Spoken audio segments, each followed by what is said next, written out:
Hi, I'm Kate Maven, author of 101 Secrets of Canadian Culture. This is secret number 18. And I feel like apologizing to you for even having to tell you this secret. Because the secret is that it's going to be up to you to make friends in Canada. I think in a lot of countries, and maybe most other countries, the people who live here would be considered to be the hosts. And it's the job of the hosts to make the newcomers feel welcome. I have to say that when I moved to a new community in a small town in southern Ontario, my neighbors came over to visit me with gifts of food the first and second day that I was there. It was really wonderful, and it really helped me to feel like I was welcome in the new community. But after that, I basically never saw those people again. And, I think in other cultures where if you come from a culture where people are very welcoming of newcomers, you may find us a bit strange.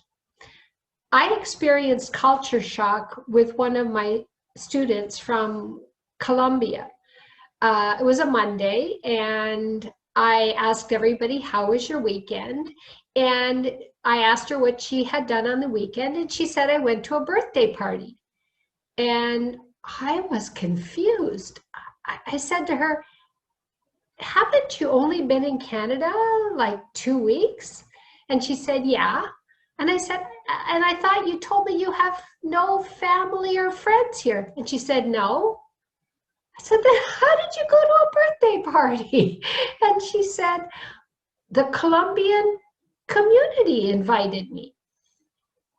And I thought, that's really wonderful. It's really wonderful if there's a group of people that will help you integrate into Canada, that will help you learn how to, get along in the culture, and will help you make friends and feel welcome and not feel so isolated and alone.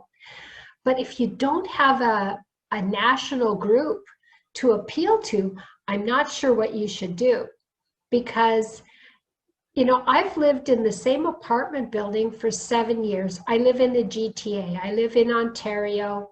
It's 2020. And I think this is maybe more true in bigger cities than in smaller places. But I've lived in this city for 7 years. I've lived in this apartment for 7 years. And I know the names of 3 or 4 people in the building, but none of us have socialize together. They don't invite me for dinner or for drinks or for chats. And to be really fair, I don't invite them either. Canadians tend to be quite reserved and a little bit shy about getting to know new people. There's lots of YouTubes that try to explain northern cultures versus southern cultures, and try to explain why some cultures are more reserved than other cultures. And I'm, what I'm telling you may not be true in Quebec, and it may not be true in other parts of Canada, but it is true in the GTA in 2020 for the people that I know. And so what I want to tell you is that if you want to make friends with your neighbors, you're going to have to be the one to start those friendships. It's going to be up to you to initiate friendships. The best way to do that is what I'm doing right now, and that's smile. Smiling is also cultural. It's not every culture smiles at their neighbors or at strangers. And in some countries, I think if you smiled as much as we smile in Canada, they might think that you're kind of crazy. But here, the best icebreaker that we have is a smile. And as I've said before, we might smile when things are quite bad. So it's not even that the smile may be all that genuine. So if it feels weird to you, practice in the mirror. I am smiling now. I don't know, you have to try and do it until you can do it and feel comfortable with it. but smile at your neighbors and say good morning. Ask them how their weekend was. Ask them how their kids are doing. I'm sorry to say this, but ask them about their pet. If they have a dog or a cat, say something nice. Oh, what a cute dog. One of the best icebreakers that we have in Canada is to ask people about their kids or their pets. Oh, what a beautiful baby. Oh, what a cute dog. No matter how ugly the baby or the dog might be, we break the ice with that. And I've talked about that in another secret.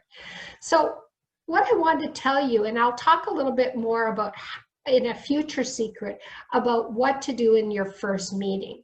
But to get to the point of a first meeting, you need to break the ice more than once. You need to say hi. You need to say something sort of neutral about the weather, like, how do you like this weather? Again and again and again, so that the person knows that you are not a threat. And then when you do want to become more friends, you are going to have to be the one that invites. And in a future secret, I'll give you some more hints about things to do in that first invitation.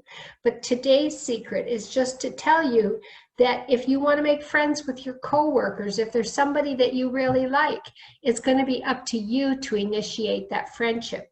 If you wait for a Canadian to do the initiating, I tell my students, you could die alone. So please be brave. And even though you're the newcomer and maybe they've been here all their lives, you are the one that's going to have to initiate the friendships. One of the secrets that I feel like apologizing for is that one of my students told me that the best way to make friends with your neighbors is to get a puppy. Now, for some people that might seem normal and, oh yeah, of course. And for other people that might seem like, are you crazy? Because, in some cultures it's not normal to have pets. But here, if you have a dog, people are going to talk to you. And one of my students told me that he got a dog for his daughter, and that the first week after they got the puppy, they were taking the puppy outside to do its business. And all of the neighbors that they had had for about 3 years without ever getting to know them, all of a sudden all came over and wanted to pet the puppy. And then they asked about the puppy, and then they asked about the daughter. And my student was then able to, break the ice and invite that person for a coffee at their house. And so one of the icebreakers that might work for you is to get a pet. If you've never had a dog, this doesn't work the same with cats. Some people are cat people and some people aren't. But if you've never had a dog, don't just go buy a dog that's pretty. You need to learn about different dog breeds. For example, Huskies are a really beautiful dog. And they're kind of a famous dog, but they are super high maintenance. They have a lot of energy and intelligence. And if they are bored, they will eat your house. Okay, they can just destroy everything inside your house.